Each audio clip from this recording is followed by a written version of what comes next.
Appreciate you clicking on this video. Like, subscribe, all the stuff down below. Check out TikTok, Instagram. If you're buying an e-bike, RamboBikes.com. Use TripleRwoods. It'll save you a bunch of money. One of the very few Rambo discount codes. And deer season's coming. Scouting's coming. It's hot. You'll want an e-bike to go check out that public land especially. So check those out. Let's get to it. All right, today we are building hunting arrows. So I'm kind of done with my TAC Shot 3D for a while. I've got one more Total Archery Challenge in July in Utah, and I want to have a hunting setup for that entire course. So I want to know that, be done with it. Sight tape's good. My arrows are finalized for that July Total Archery Challenge in Utah. So I'm going to start building hunting arrows. I'm not building lightweight, fast, Shot 3D TAC arrows. These are 300 spine Easton 5.0s. I've been running 340s. The Sicario does not like a 340 or a 350. It doesn't tune well. I know it's on the chart. It would show that you could shoot that with my draw length and stuff, but I need a little stiffer arrow. These 300 5.0s, still, they're 8.4 grains, so I still get the ability to put a little more weight up front and do a little more FOC. I can run a 125. I can put a collar on it. I like the hit system. It's grown on me. So we're going to build these. We're going to build them a couple different ways, and we're going to kind of see how they tune, how they fly, what kind of weight we're getting out of them. And we're going to change our vanes a little bit from something we hadn't been doing for a while. We're going to use a TAC driver 2.25. The reason is I really like these Boning Atlas vanes. I've really grown to like them. Problem is they're just a little too long for the brace height of a Sicario. So when you look at a Sicario, the biggest negative of the Sicario that I've found is you don't have a ton of room because of the low brace height for your rest. So if you look here, when that flips up, I'm resting on vanes. So for me to go hunting and leave my arrow in here, I feel like I'm gonna have my vanes resting on my drop away for a long time, which I'm not a fan of. So I need a 2-inch vane, which that's what these TAC drivers would give me, that you could see would not hit the drop away. And TAC makes a good vane. I've just been trying other stuff, and I've really gotten to where I like the Boning Atlas and the Boning Alphas and the Mini Sabers. I might end up building a batch with Mini Sabers. I do like the Mini Sabers, and you can see, because they are short, they don't impact it either. So I might try one with drivers, one with Mini Sabers, see which one I like the best. But for right now, I've got some white drivers on stock, so I'm going to use them to start with. So, and we may come back and test Mini Sabers at a different time. More about our components. These are Amazon 100 grain tips, pretty cheap. They match up well with the hit system and the collars. These are 125 grains from the same company, same Amazon, but these, for whatever reason, do not spin good. They have a wobble to them, and I don't know why the 125s had a wobble and the 100s didn't, but they do. These are the Kazikumu Nox, lighted Nox, cheap, work great, no issues. The hit system for Easton arrows. These are the collars. I don't know that I'm going to run collars, but I do like the ability of putting a little more support, a little more FOC. These are number 2s because that's what you need with 300s. TAC vanes, TAC primer, you will need that. I use gel super glue to glue in my hit systems, and we're using just the basic Amazon wraps you can get on Amazon. I think One Shot or something like that's what they're called. I've had no issues with them. They work really good. So let's start cutting some arrows.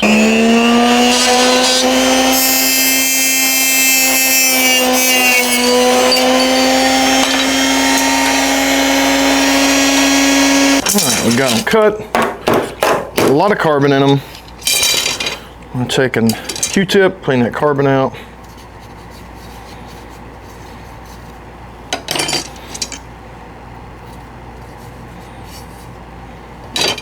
Next up, we're going to get our wraps installed.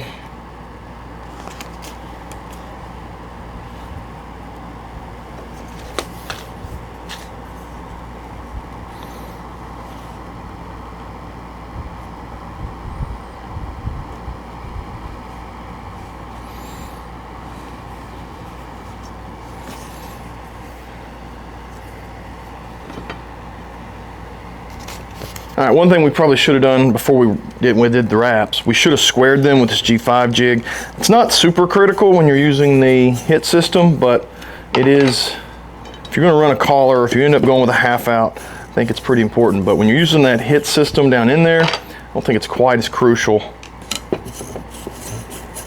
All right, so we're gonna try to use the Arizona Easy Fletch for these. These are a little, I don't know if these are going to be as easy to do on the Easy Fletch as the Bownings. The Bownings do really good on the Easy Fletch.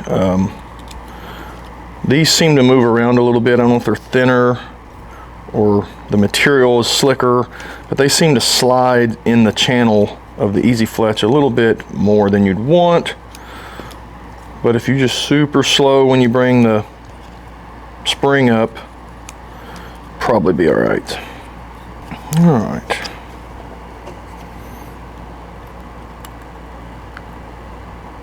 All right, so we've got our glue in the veins. Again, this is the part where it gets a little tricky because these don't stay in the channel of the Easy Fletch as good as the others. So when you go up, they may tend to want to come out and make contact with the arrow early. I think they're going to be okay. All right, so we waited about 15-20 seconds.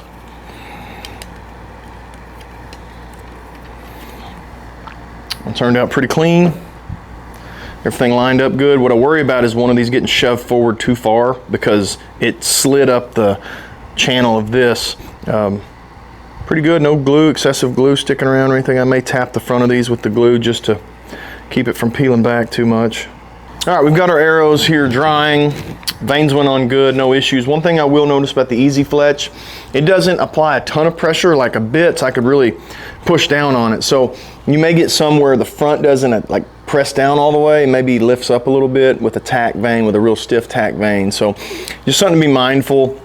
I really think it works better with a boning or an AE, but it is what it is. These are the ones that I could get 2 inches that I liked, so I'm gonna roll with them. But so next we're gonna put the hit insert in. First thing I always do with the hit insert, I'll go ahead and take the stock knock out.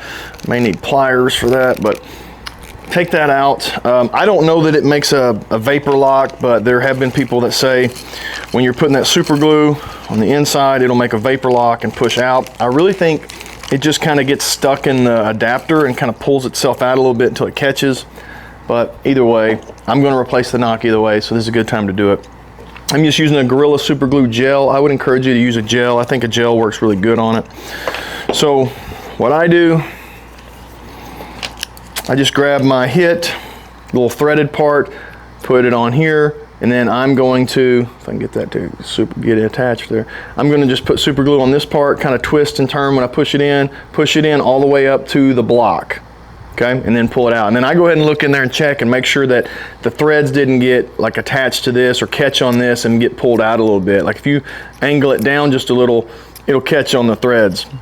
And I think that's what some people are doing, and that's why you're seeing some people, they're coming back out a little bit. I've done that. I've seen it happen a few times for me. I don't know that it's a vapor lock necessarily, but either way.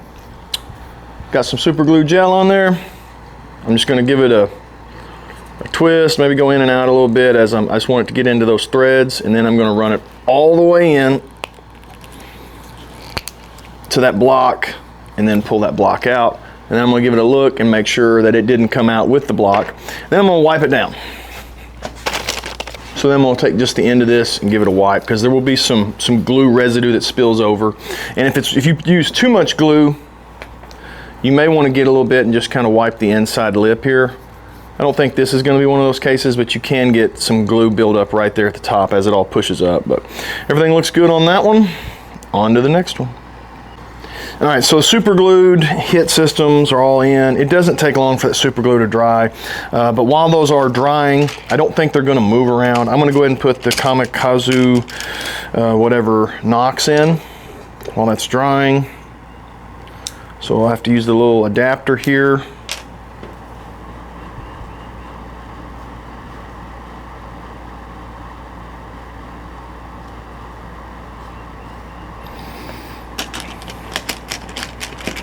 And then the little, I'm using a green lighted knock. I might go to red, but green's always been my color. These fit really good, no slop in them. Go ahead and check that hit system. It's still down in there, so that's good. We've got all our nocks on, we've got our hits in, we've got our fletchings on, we've squared them, we've cleaned the inside. What we're gonna do next might be considered a little bit controversial, but this is kind of what I've done because it's bit me in the butt before not doing it. So what we're gonna do next is well, this has been glued in for a few minutes, 10 minutes maybe. It's probably not 100% glued in, the hit system. I'm gonna go ahead and put my collar and my tip on because I wanna make sure if that did pull out a little bit before it's 100% dried, I could shove it back in there at least a little bit. I've had that happen before. I don't want to be, like if it comes all the way out, it's a ruined arrow and that's a waste of money and these are expensive. So I'm gonna go ahead and put my collars on and my 100 grain tips from Amazon. And then I'll let them finish drying like that. So I've wiped off any glue that would be on the outside here. That way, if it does have, if you had some glue on there, you wouldn't want to glue that collar on necessarily.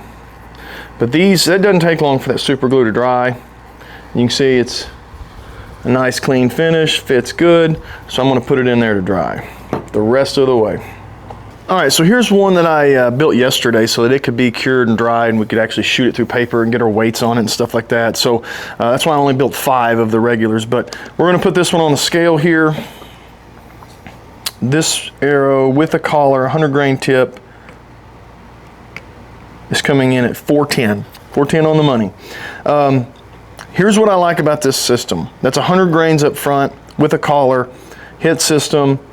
The nock's a little heavier. These are really actually light fletchings. I could run a little bit heavier fletchings and maybe get a little more weight on the overall arrow, but I don't really want it in the back. I'd want it more in the front. If I was gonna do that, I'd run a bigger arrow or bigger fletching in the back. But I can't because of this brace height on the Sicario. But I'm running 100 up front. And if I were to take that 100 off, leave the collar on, put a 125 on,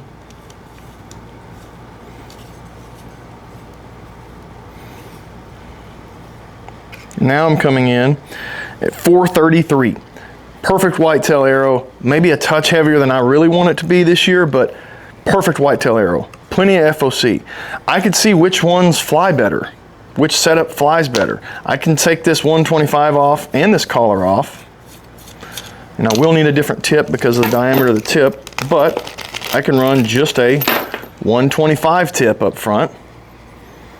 These are, I believe, Podium Archery's. Podium Archer's half, his hardened steel. Actually a really good tip. They match up really well with the shafts. So that's a 125 up front, no collar. It's coming at 415.8. That's really where I want to be. If I could add about 5 grains, that'd be perfect. And that might be where I end up playing with some different fletchings. So I'm running these tack vanes right now, and those tack vanes are 415, maybe 416, running 3 tack vanes. 3 tack vanes are 12.8. I could go with 3 mini sabers. What do we say, 13? And that's 17. So there's my 5 extra grains if I want to go with mini sabers. So the next 6 I build will probably be with these mini sabers.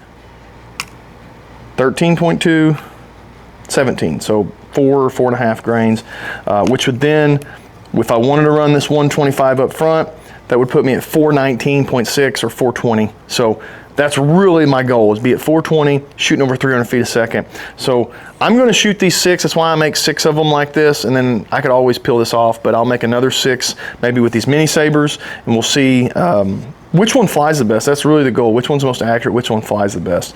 Let's see how this tunes out of this Sicario.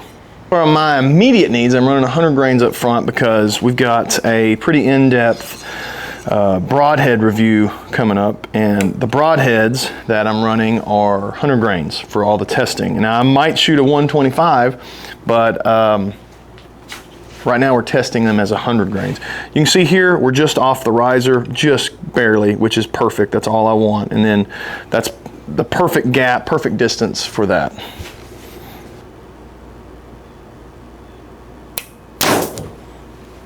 All right, so as you can see right here, pretty dang good. Might be just a touch tip left. What I'll probably do with these is I'll probably knock tune them all once they're all dried and cured, but pretty good for right out of the gates. I have no complaints about that, especially starting out.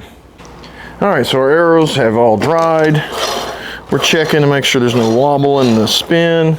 Sometimes these Amazon nocks, you can get a little bit of a wobble in them. That one's got a little bit.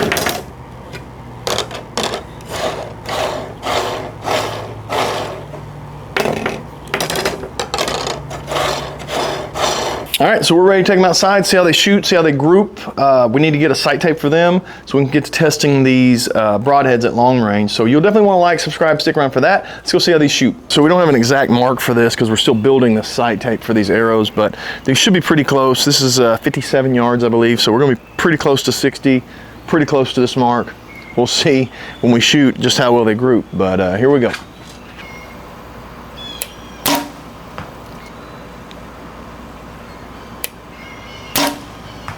God, those like are touching.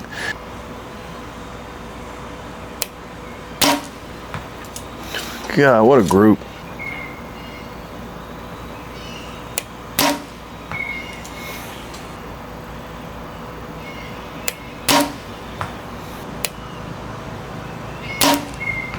That last one. All right, new arrows, 57, 60 yards. That's a pretty good group. Got that one that I dropped on the last shot, but man, those right there, those 5 all touching. I don't know if I'm more impressed with those Easton 5.0s or the bow itself, but I'm okay with that. All right, so our new Easton 5.0s with the tack vanes, flying really good. I mean, that's a 60-yard group you can wrap your hand around. Sicarios, spitting them out fast. We're going to use those arrows to test our broadheads. I'll probably eventually then do another video where I do 125s versus 100 up there, see how they tune, see how they fly, see how they group, compare a little bit with them, and then hopefully hunt with them this fall. So stick around, like, subscribe. You want to be a part of this, you want to watch. We're growing, we're putting out videos every week. Check out TikTok, check out Instagram, Rambo Bikes, use TripleRwoods to check out, Black Flag, use TripleRwoods to check out. Appreciate you guys for watching, sticking around. Leave me a comment, let me know what arrows you're shooting this fall. Appreciate it, guys.